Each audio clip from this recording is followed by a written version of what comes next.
AP ప్రభుత్వం మరో కీలక నిర్ణయం తీసుకుంది. రాష్ట్రంలోని ప్రతి ఒక్కరి హెల్త్ రికార్డు నమోదు చేయనున్నట్లు ప్రకటించారు. ఆంధ్రప్రదేశ్ అసెంబ్లీ సమావేశాల్లో భాగంగా వైద్యారోగ్య శాఖపై చర్చ జరిగింది. రాష్ట్రంలోని ప్రతి వ్యక్తి ఆరోగ్య రికార్డు నమోదు చేయనున్నట్లు తెలిపారు. ప్రతి వ్యక్తికి 41 రకాల వైద్య పరీక్షలు నిర్వహించి హెల్త్ రికార్డు నమోదు చేస్తామని చంద్రబాబు వెల్లడించారు. రాష్ట్రంలోని ప్రతి వ్యక్తి ఆరోగ్య సమాచారం ప్రభుత్వం వద్ద ఉండేలా చర్యలు తీసుకుంటున్నట్లు వివరించారు.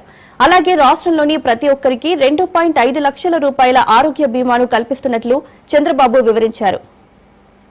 రాబోయే రోజుల్లో వరల్డ్ హెల్త్ ఆర్గనైజేషన్ గానీ ఇండియన్ పబ్లిక్ హెల్త్ స్టాండర్డ్స్ గానీ దీనికంటే మెరుగ్గా చేసేదానికి ప్రయత్నం చేస్తాం. అది ఏ విధంగా చేయాలనేది గవర్నమెంట్ లో కొంతవరకు గానీ లేకుంటే పీపీ మోడల్స్ గానీ వర్కౌట్ చేస్తామని చెప్పి కూడా నేను మీకు తెలియజేస్తున్నాను. Swarnandhra Pradesh health and family welfare indicators life expectancy 70 సంవత్సరాలు, వరల్డ్ మొనాకో 87, ఇండియాలో బెస్ట్ కేరళ 75, ఆవరేజ్ 70, మనం కూడా 70లో ఉన్నాం. ఇంకో పక్కన ఎంఎంఆర్ వరల్డ్ వైడ్ గా చూస్తే ఇది 1 lakh పాపులేషన్ కి 30 మంది మెటర్నిటీ డెత్లు ఉన్నాయి.